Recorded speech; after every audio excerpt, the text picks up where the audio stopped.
नमस्कार। Online classes में आपका स्वागत है। आज के क्लास में हम जो हमारे पाठ्यक्रम में निर्धारित कवि हैं उसमें से जायसी कवि को लेंगे। सूफी कवियों में सर्वश्रेष्ठ जायसी कवि माने जाते हैं और उनके जन्म संवत के बारे में निश्चित रूप से कुछ नहीं कह सकते, लेकिन जायसी ने जो अपनी रचना आखिरी कलाम लिखी थी उसमें उन्होंने एक जगह लिखा है कि भोर अवतार मोर 9 सदी 3 बरस ऊपर कवि नदी वदी, है ना। यानी कि 9वीं सदी में वह जन्मे थे और 3 वर्ष की अवस्था में उन्होंने आखिरी कलाम का प्रणयन आरंभ किया था। और जायसी के आखिरी कलाम की रचना जो है उसको 928 से 936 हिजरी संवत माना गया है। तो जायसी की 3 प्रमुख रचनाएं प्रकाशित हुई हैं, एक आखिरी कलाम, फिर पद्मावत और एक अखरावट। तो पद्मावत के बाद इन्होंने अखरावट की रचना की थी। आखिरी कलाम और अखरावट को सांप्रदायिक दृष्टि से महत्व दिया जाता है। आखिरी कलाम में सृष्टि के अंत और मोहम्मद साहब का जो महत्व है उसका वर्णन किया गया है और इसमें सृष्टि के अंत में क्या अवस्था होती है और उस समय जिब्राइल आदि जो फरिश्ते हैं वो क्या करते हैं, इसका वर्णन उन्होंने इसमें किया है। किसमें? आखिरी कलाम। और जो अखरावट है उसमें इन्होंने ईश्वर, जीव, ब्रह्म, सृष्टि निर्माण, गुरु, धर्माचार आदि सभी जो सैद्धांतिक बातें हैं उनका विवेचन किया है। जायसी को प्रेम पीर का प्रचारक भी कहा जाता है। उनकी जो पद्मावत रचना है उसमें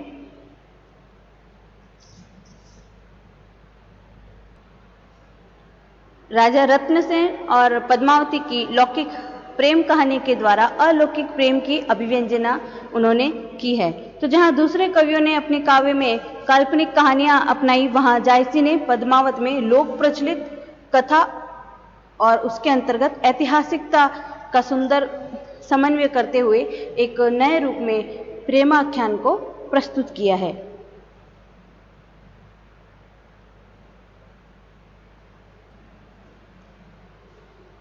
अब है पद्मावत। पद्मावत में राजा रत्नसेन और जो पद्मावती है उनके लौकिक प्रेम के द्वारा आध्यात्मिक प्रेम का प्रतिपादन इन्होंने किया है। तो पद्मावत में कवि ने जो नायिका पद्मावती है उसके अनुपम और अद्वितीय सौंदर्य की ऐसी प्रशंसा की है जिसे सुनकर के राजा रत्नसेन के हृदय में प्रेम भाव जागृत होता है और प्रेम साधना के द्वारा ईश्वर की अनुभूति करना पद्मावत के अनुसार जायसी का लक्ष्य दिखाई देता है। तो ईश्वर की अनुभूति को शब्दों के माध्यम से अभिव्यक्त करना संभव नहीं है, इसलिए जायसी ने उस अनुभव की व्यंजना के लिए लौकिक कथा को आधार बनाया और अपनी अंतर्मुखी जो प्रेम साधना है उसको अभिव्यक्त किया है। हीरामन तोता के मुख से पद्मावती के रूप की प्रशंसा सुनकर के राजा रत्नसेन चित्तौड़ छोड़कर तथा योगी बनकर के सिंहल द्वीप की यात्रा पर निकल पड़ते हैं। तो ये हमें नाम याद रखना है, सिंहल द्वीप। तो रत्नसेन अपने राज्य वैभव और जो उनकी पत्नी होती है उसको छोड़कर के 16-17 कुमारों के साथ में जोगी वेश में कलिंग के सिंहल की ओर प्रस्थान करता है।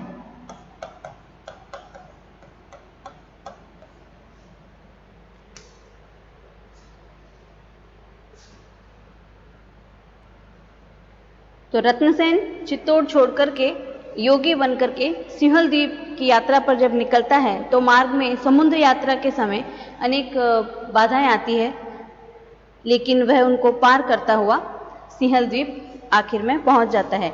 तो वहां पहुंचकर भी उसे जो राजा है वहां के गंधर्वसेन, क्या नाम था उनका? गंधर्वसेन, उनके गुस्से का सामना उनको करना पड़ता है, या हम कह सकते हैं कि कोप का भाजन बनना पड़ता है और शूली पर चढ़ने तक की नौबत आ जाती है। लेकिन राजा रत्नसेन सारे कष्टों की चिंता से न घबराते हुए और पद्मावती से अनन्य प्रेम होने के कारण रत्नसेन को पद्मावती की प्राप्ति भी हो जाती है। तो लौटते समय रत्नसेन के मार्ग में फिर से बाधाएं आती है और समुद्र में वो दोनों बिछुड़ जाते हैं, लेकिन जो फिर उनका पुनर्मिलन भी होता है और वह कुशलतापूर्वक चित्तौड़ भी लौट आते हैं। तो संसार में रहते हुए उन्हें फिर से बाधाएं घेर लेती है। राघव चेतना की दृष्टि प्रवृत्ति के कारण अलाउद्दीन बादशाह पद्मावती को पाने के लिए चित्तौड़ पर चढ़ाई भी करता है और राजा रत्नसेन को बंदी बना करके वह दिल्ली ले जाता है। लेकिन जो गोरा बादल जो सैनिक होते हैं उनके प्रयास से राजा जेल से मुक्त हो जाता है और फिर वापस वह चित्तौड़ लौट करके आ जाता है। उसके बाद भी वह सकुशल नहीं रह पाते हैं और जो राजा वीरपाल होता है वो एक दुष्ट प्रवृत्ति का होता है और उसके कारण रत्नसेन उससे युद्ध भी करता है और इस युद्ध में राजा रत्नसेन को वीरगति प्राप्त होती है। तो अब प्रश्न बनता है कि जब राजा रत्नसेन की मृत्यु होती है तो किस राजा के साथ उनका युद्ध होता है? तो राजा वीरपाल के साथ उनका युद्ध होता है। याद रह जाएगा ना? उसके बाद अंत में राजा रत्नसेन के साथ उसकी दोनों रानियां, कौन कौन सी? एक पद्मावती और दूसरी नागमती, ये दोनों सती हो जाती है। इस तरह जायसी ने राजा रत्नसेन के प्रेम का चित्रण किया है और साथ ही उन्होंने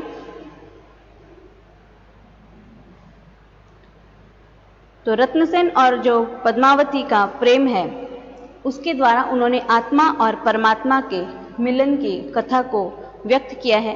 तो आत्मा जो होती है वो अपने अंश से अलग होते ही उससे मिलने के लिए वे व्याकुल हो जाती है और अनेक परीक्षाएं देने के बाद आत्मा और परमात्मा का मिलन हो जाता है। तो जो पद्मावत है वो एक फारसी प्रेम काव्य का उस पर प्रभाव हम देख सकते हैं। तो इसके अंतर्गत जो मसनवी कथाएं हैं और जो भारतीय प्रेम कथा है उनका स्पष्ट प्रभाव इस पद्मावत पर हम देख सकते हैं। तो पद्मावत में सूफी पद्धति को अपनाया गया है। तो पद्मावत में सूफी पद्धति को अपनाया गया है, इसलिए जायसी ने पहले तो इसमें पद्मावती के रूप सौंदर्य का वर्णन किया और फारसी पद्धति के आधार पर ईश्वर को नारी के रूप में ही देखा जाता है। तो फारसी प्रेम पद्धति के कारण ही जायसी पद्मावत में प्रेम तत्व का वर्णन करते हैं। ध्रुव ते ऊंचे प्रेम धूप हुआ, यह कहकर के कवि ने प्रेम को ध्रुव तारे से भी अधिक अटल और दृढ़ सिद्ध किया है। तो प्रेम के जागृत होते ही जीव को 3 लोक और 14 खंड दिखाई देने लगते हैं और ऐसे में फिर संसार में कोई भी वस्तु उसको सुंदर प्रतीत नहीं होती। तो कवि ने जीव के प्रेम की गहनता को व्यक्त करते हुए उसे समुद्र की विशालता की उपमा दी है। तो सागर की गहराई और उसकी सीमा का पता लगाना जितना मुश्किल होता है उतना ही जीव के अंदर जो प्रेम पनपता है उसको भी व्यक्त करना उतना ही मुश्किल होता है। तो यहाँ पर राजा रत्नसेन जीव यानी आत्मा का रूप है, तो पद्मावती परमात्मा का प्रतीक वर्णित किया गया है सूफी प्रेम पद्धति के अनुसार। तो जायसी ने जीव की प्रेम को व्यक्त करते हुए भी कहा है कि प्रेम समुद्र जो अति अवगाहा, जहां न वार न पार न था, जो वह समुद्र का यही परे, जो अवगा हंस होई तिरे। तो इस प्रकार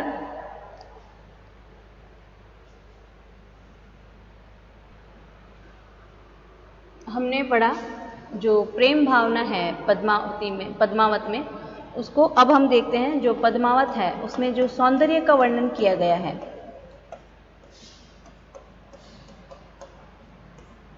तो पद्मावत प्रेम और श्रृंगार का काव्य, रूप सौंदर्य का काव्य है। पद्मावती की इस कथा में मुख्य नायिका अर्थात ईश्वरीय रूप में जो राजा रत्नसेन साधक है, इसलिए पद्मावती का रूप सौंदर्य अनेक स्थानों पर ब्रह्म के अनंत और अदृश्य सौंदर्य की झलक उसमें हमें दिखाई देती है। तो जायसी ने पद्मावती के अनुपम सौंदर्य को पारस रूप कहा है।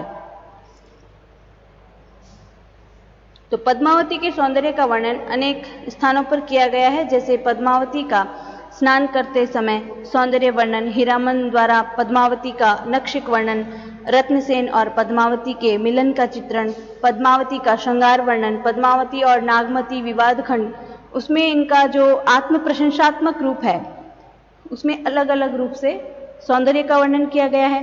फिर अलाउद्दीन खिलजी के द्वारा दर्पण में पद्मावती के रूप दर्शन करते समय का जो चित्रण है, हीरामन जो तोता होता है उसके द्वारा चित्तौड़ के राजा रत्नसेन से रूप वर्णन का जो चित्रण है, और राघव चेतन द्वारा दिल्ली के बादशाह अलाउद्दीन से वर्णन करते समय उसका चित्रण, तो इन सभी स्थानों पर अत्यंत उल्लासित भाव से पद्मावती के सौंदर्य का वर्णन किया गया है।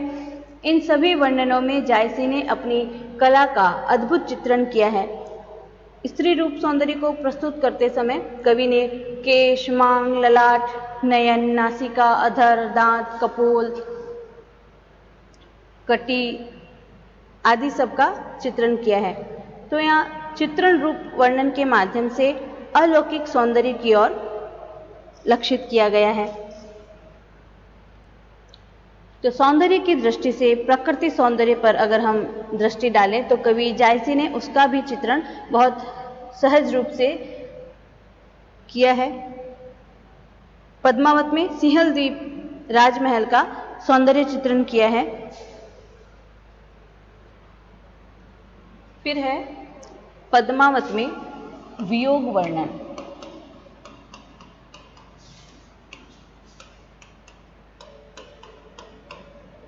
तो पद्मावत में मुख्य रूप से प्रेम के उदात्त रूप को सर्वाधिक महत्व दिया है। प्रेम में संयोग पक्ष से भी अधिक वियोग पक्ष जो होता है वो संस्मरणीय होता है, और जायसी तो प्रेम के पीर है ही। तो जायसी ने विरह वर्णन का इस तरह वर्णन किया है कि मानो वे स्वयं ही प्रत्येक पीड़ा से गुजर रहे हैं। तो इसलिए पद्मावत एक विरह प्रधान काव्य बना है। पद्मावत में शुक द्वारा पद्मावती के रूप सौंदर्य का बखान सुनकर राजा रत्नसेन 7 समुद्र पार करके सिंहल द्वीप के लिए प्रस्थान करते हैं, जिसके कारण नागमती के वियोग की पृष्ठभूमि बनती है। सुखमय जीवन में रत्नसेन का किसी और की तरफ आकृष्ट होना नागमती को अत्यंत पीड़ा देता है, और वह रानी है ये भूल करके वह एक आम नारी की तरह वेदना में तड़पती है। और नागमती का जो करुण क्रंदन है उनको सुनकर के पक्षी भी व्याकुल हो उठते हैं, और वह राजा रत्नसेन के पास नागमती की वेदना को प्रकट करते हैं और उसका संदेश देते हैं। संदेश में नागमती कहती है कि पद्मावती सो कहे को विहंगम, कंक लोभाई रही कर संगमा, तो ही चैन सुख मिले शरीरा, मी कहम हिये दुंद दुख पूरा। तो रानी नागमती की जो विरह की स्थिति है उसका वर्णन 3 स्थानों पर चित्रित किया गया है। पहले तो नागमती वियोग खंड में उसे राजा रत्नसेन के वियोग में अत्यंत पीड़ा में दिखाया गया है, जहाँ वह वेदना के साथ अपने दिन काटती है। दूसरी स्थिति में पक्षी के सम्मुख अपनी विरह वेदना प्रकट करती है, जिसे उदाहरण के द्वारा भी हमने देखा। तीसरे रूप में पद्मावती और नागमती विलाप खंड में रानी पद्मावती के साथ साथ रानी नागमती को भी राजा रत्नसेन के बंदी होकर के दिल्ली जाने पर अत्यंत विरह में व्यथित दिखाया है। तो संपूर्ण पद्मावत में नागमती की विरह वेदना सर्वोपरि है, और वह भारतीय रमणी अपने विरह में करुणा के साथ अपनी व्यथा को प्रकट करती है, और उसके आंसुओं की धारा में सभी लोग विहल हो उठते हैं। इस कारण ही नागमती वियोग वर्णन को हिंदी साहित्य की एक अद्वितीय वस्तु कहा गया है, और विरह वेदना की दृष्टि से उसे हिंदी साहित्य की अनुपम निधि ठहराया गया है। तो जायसी के विरह वर्णन में रुदन की प्रधानता है। पद्मावत में विशेष रूप से नारी पात्र की तरह पुरुष पात्र भी रुदन करते दिखाई देते हैं। इनका रुदन उस चरम पर पहुंचता है कि उसमें पर्वत के शिखर भी डूब जाते हैं, तो समुद्र अपनी मर्यादा तोड़ देता है और इन्हीं के साथ सारी सृष्टि विरह की आंसुओं में डूब जाती है। जैसे पदिक पथारत करहुत खोबा, टूटे ही रतन तसरोबा, गगन मेघ जस बरसे भला, पुहमी पूरी सलील बही चला, सायर टूट शिखर गा पाटा, सूज न बार पार कहूँ घाटा। तो जिस तरह रुदन की प्रधानता है, उसी तरह ताप और अग्नि भी संपूर्ण विरह पर छाई हुई है। तो नागमती के विरह का वर्णन करते हुए जायसी ने सृष्टि के जो अन्य पदार्थ हैं उनको भी जलता हुआ दिखाया है। जैसे अस पर जरा विरह कर गठा, मेघ साम भय घूम जो उठ, दाढ़ा राहु केतु गा दाधा, सूरज जरा चांद जरी आधा। तो जायसी के अनुसार सृष्टि के सभी पदार्थ यानी पशु पक्षी पेड़ सूर्य आकाश पाताल चंद्रमा और ब्रह्मांड सभी विरह की अग्नि में जल रहे हैं। तो पात्रों की जो विरह पीड़ा है उसका अत्यंत मर्मस्पर्शी चित्रण जायसी ने किया है। तो राजा रत्नसेन ने जब हीरामन तोते के मुख से पद्मावती के अलौकिक सौंदर्य की प्रशंसा सुनी तो पहले तो वे मूर्छित होकर के विरह व्यथा में लीन हो जाते हैं। जैसे विरह भोर होई भांवरी देही, खिन खिन जीव हिलोराई, खिन ही उसास बुढ़ी जीव जाई, खिन ही उठे निसरे बोराई। तो जायसी ने जो विरह वेदना में प्रकृति को भी शामिल किया था, इसलिए पशु पक्षी पेड़ पौधे पत्ते पुष्प लता आदि सभी प्राकृतिक पदार्थ विरही पात्रों के सबसे नजदीक मित्र बन गए हैं और उनकी विरह वेदना को सुनते हुए वे खुद भी उसी अनुभव को महसूस करने लगते हैं। जैसे जो ही पंखी के नियर होई कहे विरह के बात, सोई पंखी जाए जरी तरीवर होई निपात। तो कहने का तात्पर्य यह है कि नागमती की वेदना सुनकर के पक्षी भी उसकी विरह की आग में जलने लगते हैं, वृक्ष अपने पत्ते गिराने लगते हैं। इतना ही नहीं, एक पक्षी तो केवल दुखी नहीं होता है बल्कि वो नागमती की वेदना को समझ करके राजा रत्नसेन के पास जाता है और उसे नागमती की व्यथा को भी उस तक पहुंचा देता है। तो जायसी ने विरह दशा के अंतर्गत विरही लोगों की जो पीड़ा है उसका विशद रूप प्रस्तुत किया और एक स्थान पर रानी पद्मावती कहती है कि विरह की हवा ऐसी आई जिससे पेड़ का पत्ता बेचैन हुआ और पेड़ से टूट करके जमीन पर गिर पड़ा। अब यदि पेड़ ही उसे ठुकरा दे तो बेचारा पत्ता किस पेड़ का आश्रय लेगा। तो कहने का तात्पर्य यह है कि यदि अपना प्रिय है वही ठुकरा देगा तो वो प्रियतमा को कहाँ शरण मिलेगी। तो जायसी ने विरह में व्याकुलता की चरम सीमा पर पहुंच करके